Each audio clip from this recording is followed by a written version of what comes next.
Hello, good evening, good afternoon.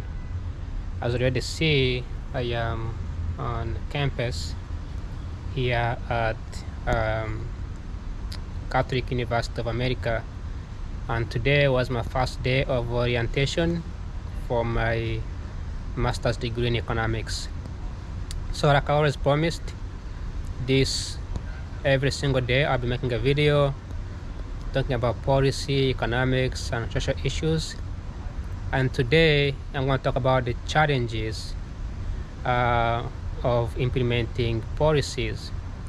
And earlier today, I was chatting with so many graduate students, talking to people, and we can touch on topics that I will be discussing in this particular video. But first of all, I want to say, wherever you are, good evening, good afternoon, good morning, whenever time you're watching this video, and anything that you are going through today, I hope you get to succeed and you get to achieve anything that you are working on. Let's jump into the topic. So the challenges that comes with policy implementation. For the last couple of weeks, I've been mentioning about how the Congress, Senate, legislature, and executives, they struggle to implement policies. And what are the challenges that people are facing? I mentioned the lobbyist being one of the biggest challenges that people have, and I think this is the best way to be because I don't want people to see me making video. But anyway, the one of the challenges that I found was it's the overthinking about things, right? We today I was discussing with my graduate students, and we were talking about how some students, they want to decrease the energy consumption by developing items or products that can consume less energy. So improving the quality of fridge, the quality of kitchen, the quality of coffee making, those things, or air conditioning, and pretty much redesign them and restructure them to ensure that they are per standard, to ensure they are not consuming as much energy, and they're also saving the average user of this product from spending so much money. And then we touched on the AI. We have all this AI coming up. We have massive energy data centers that are going to consume a ton of energy, and we don't have enough energy to counter this resurgence or this huge demand. And then we can touch on China. China is already ahead, pretty much ahead of the US, but a little bit behind Germany. So and then I was discussing with my fellow graduate students in engineering department on where we can see China producing on a mass scale. They're not necessarily behind us in terms of technology, but we are behind in terms of producing on a large scale. And there is a reason behind that. Part of it is because the Chinese government, of course, I mentioned in my other video, is a communist government, so the government gets to spend money and then produce whether they have consumer or not. But in the United States, we have, whenever there's a new idea, a new project, a new development, we try to sort of cut one area and produce the other area. For instance, right now we have people for the past 5-10 years or so, US has been trying to pass policies to punish gasoline. People drive vehicles that emits gasoline or emits emissions, and by punishing this consumer, it doesn't really necessarily incentivize them to buy electric vehicles. Instead, it disincentivizes them to buy them, right? And also the tax credit doesn't really necessarily help in driving consumers to buy. What I found to be much better is giving these consumers the ability to make decisions. So if it's solar panels, produce solar panels at a much large scale. If it's electric vehicles, produce electric vehicles at a much large scale. and let consumers decide what they want to do with it. And there's always going to be a demand for everything. For instance, with now having a large data centers and now having a large amount of electric vehicles on the road, and then having all these machines coming up to handle the AI and the automations and whatnot, we will need people driving gasoline vehicles to stay on the road so they can minimize the competition in using the energy or electricity. Also, we have not done much in terms of encouraging the American people to sort of purchase these solar panels and having them on their roof.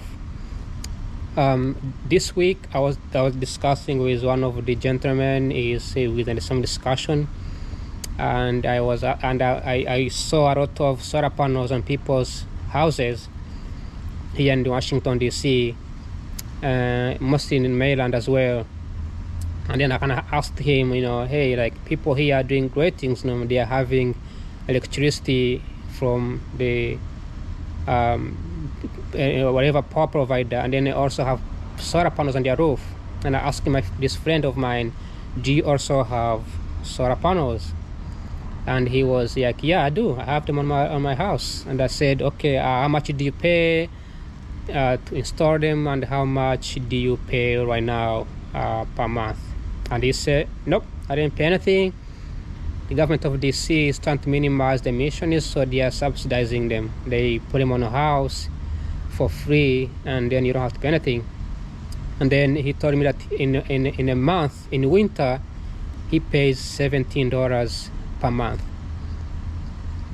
This is a family of about 15 people. They have a huge house, really big house.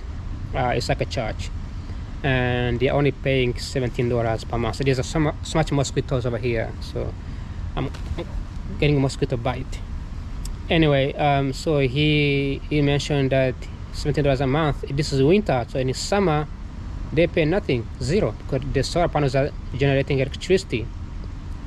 So this kind of reminds us how much we can save the American people. Like for me, my Randy Road, where I live, we don't have solar panels, and we are going to be spending approximately $500 on electricity. That's a lot of money. Now, luckily we are roommates, so we have to share. We split. Each pays around $90, so not too bad. But imagine a family living in Washington D.C. and it's the only house they have. There's already high taxes. There's already other expenses. Having to pay $500 from let's say a single family household is really hard. By installing solar panels on their roof, they can reduce that price to approximately under $20 a month. So that's one of the reasons that we need to think about. But why is it these things not getting implemented in the U.S. government? Why is it taking so long? Why is it no one who cares? What makes it harder? Well, the answer is they don't know. And we have these assumptions, and I used to be the same way before I moved to DC here, and before I got networking and accumulated this knowledge and the policies and how things works. It's just that we have an assumption, and this have an assumption too, that politicians and the policymakers and smart people that we think billionaires, we assume that they are smart. We assume that they know everything, but they don't. In fact, they are so underinformed, not misinformed. Those are two different words, but in my opinion, they are underinformed. They are not really aware of the benefits. So somebody who went to Harvard and they, is rich, like Donald Trump, has much money, and they, have a house and they can afford to pay $1,000 to keep up the electricity bill. They don't feel like they need to purchase solar panels. But for somebody who lives in an area like Arizona, where they get the sunny days pretty much every single day throughout the year, having a solar panel is a big changer. And then that money can be allocated to other resources, like pay for Medicare, which is, I talked about this earlier, is very expensive. What about improving educations, right? Helping kids get involved and those things. Maybe pay for taxes to improve public transportation. So this past month, I had somebody from Australia sending me a research questionnaire where I was asked to answer how do I think private equity companies, should be able to invest in energy. And my opinion was, I think that the private equity companies, the investors, big corporations, they need to start thinking about combining things rather than doing one thing, abandoning the other. We can't abandon gasoline and adapt electricity. We cannot abandon electricity and adapt gasoline. We cannot abandon solar panels in favor of regular electricity. We need to have both options, available, ready to support in case there is any emerging technology, because these particular videos are based on emerging economic disruptions like AI and those technologies. So one of my answer to this research person in Australia was that she was a business student focusing on energy. I told her that I think we need to have, this is just my opinion, I think we need to have solar panels and gasoline side by side. So you have solar panels on one side, gasoline on one side, so that both Tesla drivers, electric vehicle drivers, plug-in hybrid vehicles, and the gasoline vehicles, they can both pull up on the same location, and then both get to enjoy the idea of consumption in a free economy like United States. And then we could also install solar panels everywhere in the country. For instance, we have so many empty places in the country. We have shopping mall like Walmart, we have schools, we have universities.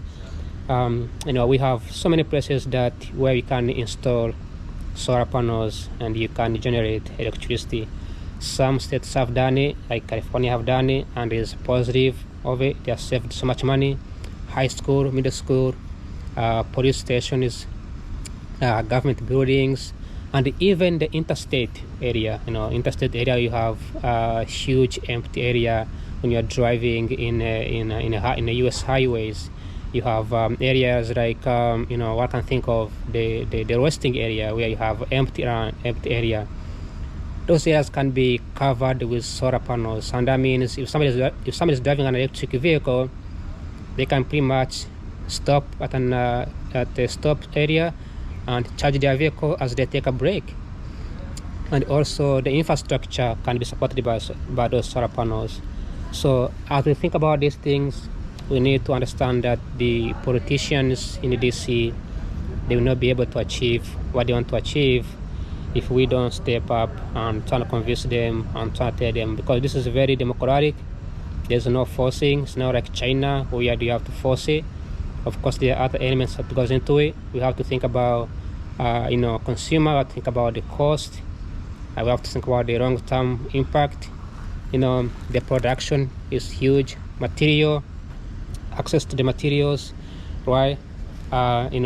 Storage. You need a huge storage of energy. If you have a bunch of solar panels, but you don't have the ability to produce a massive batteries, that could be also a detrimental. And so far, China and Germany, they are pretty much ahead of time. There is hope. There is countries like Congo, which has conflict right now. But if we can resolve conflict, if we can build an international relationship and maintain that relationship with rare earth minerals producing countries, we can eventually get access to those minerals and eventually get to produce a massive scale of batteries, and then produce massive scale of solar panels, and then have both options available for the consumer, and then people have to decide. That's all for today. If you are wondering why policies don't take so much to be implemented, well, many things goes into it. And after all, we are all here to make sure that we do the right thing as a new generations.